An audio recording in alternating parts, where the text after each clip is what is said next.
বিশেষ কমিশনের সঙ্গে যোগ সাজেশ করে বিজেপি বাংলার ভোটারদের বঞ্চিত করার ষড়যন্ত্র করেছে।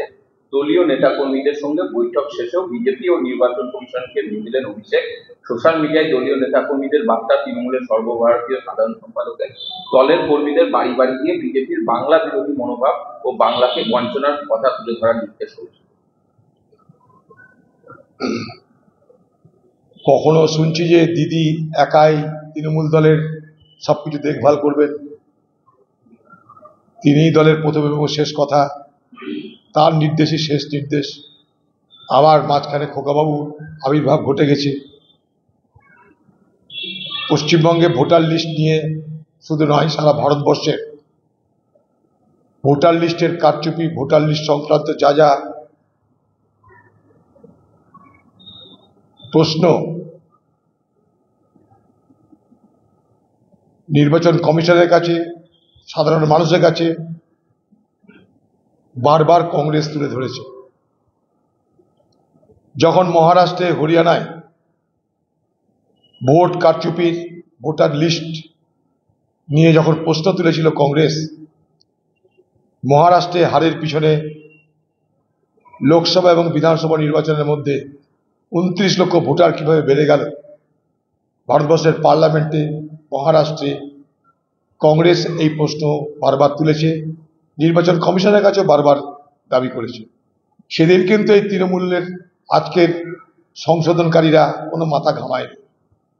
যাই হোক, ভোটার লিস্ট সংশোধনের কাজ যখন হয় তখন প্রত্যেকটা পার্টির উচিত সেই ভোটার লিস্ট সংশোধন ঠিক মতন হচ্ছে কিনা দেখে নেওয়ার। কিন্তু ভোটার লিস্টকে সংশোধন করার নামে যেন বাংলায় নতুন করে ভোট প্রচার, ভোট পর্ব শুরু হয়ে গেল।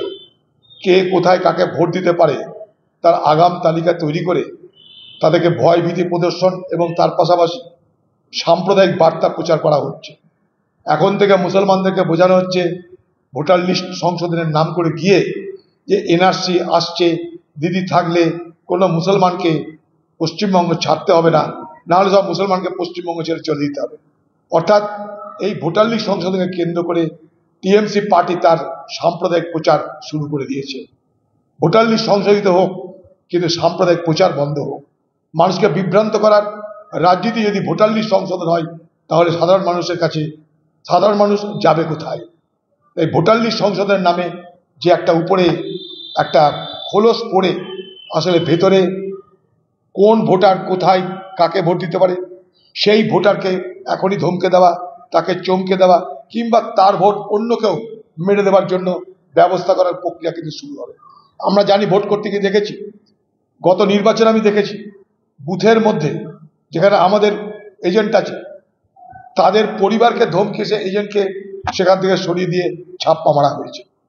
ভোটের ছাপ্পা তৃণমূলের এখানে প্রচুর রকমের এক্সপার্টিস আছে, তারা পঞ্চায়েত ভোট করতে দেয় না, মিউনিসিপ্যালিটি ভোট করতে দেয় না, ভোট লুট, ভোট ছাপ্পা, ভোট কারচুপি, এটা তৃণমূল পার্টির ঘরানার মধ্যে পড়ে। তাই শুধুমাত্র বিজেপির বিরোধিতার নামে তৃণমূল পার্টি এ বাংলায় ভোট সন্ত্রাস শুরু করে দিয়েছে। যেখানে যে সরকার, যেখানে বিজেপির সরকার, সেখানে ভোটার লিস্ট কারচুপির ক্ষমতা বিজেপি। যেখানে তৃণমূলের সরকার, সেখানে ভোটার লিস্ট কারচুপির ক্ষমতা তৃণমূলের।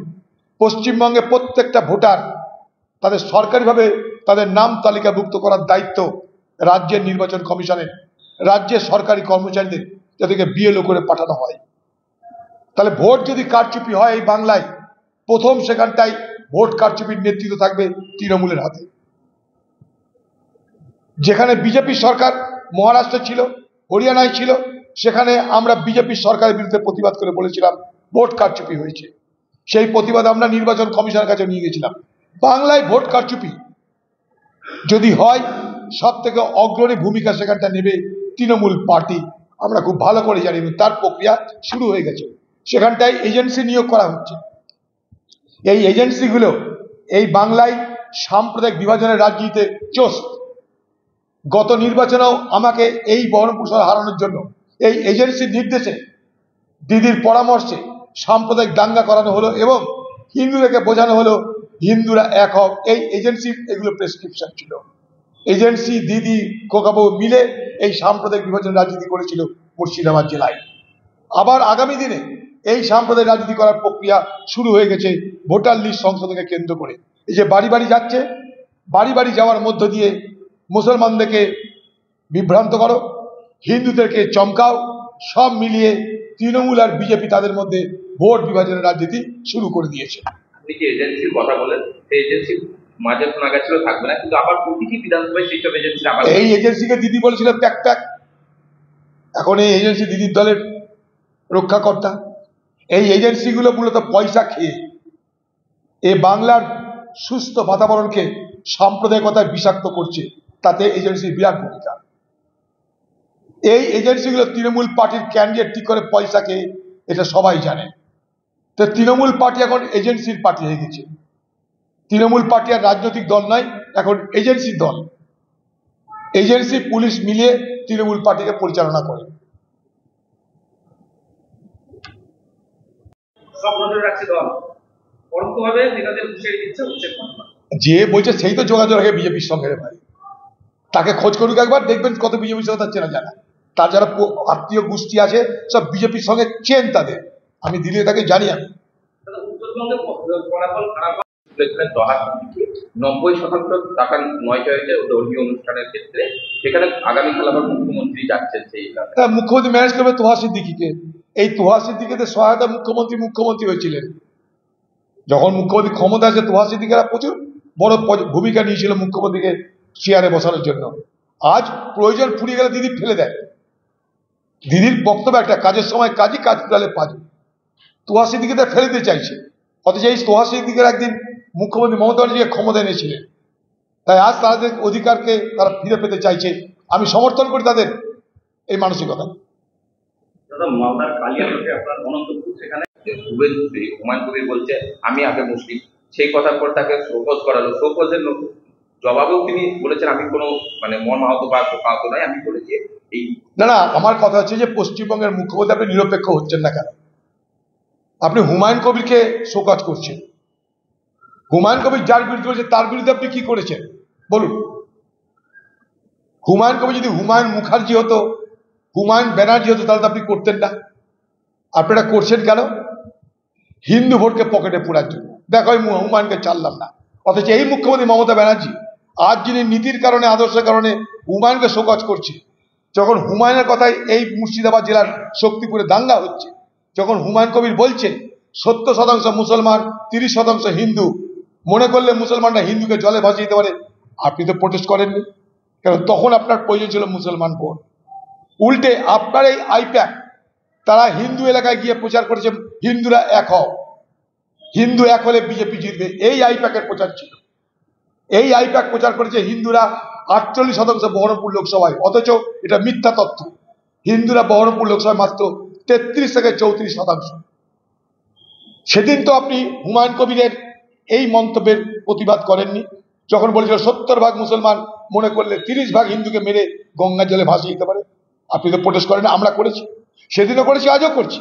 এই দাঙ্গা আপনি লাগিয়েছিলেন আমাকে হারানোর জন্য।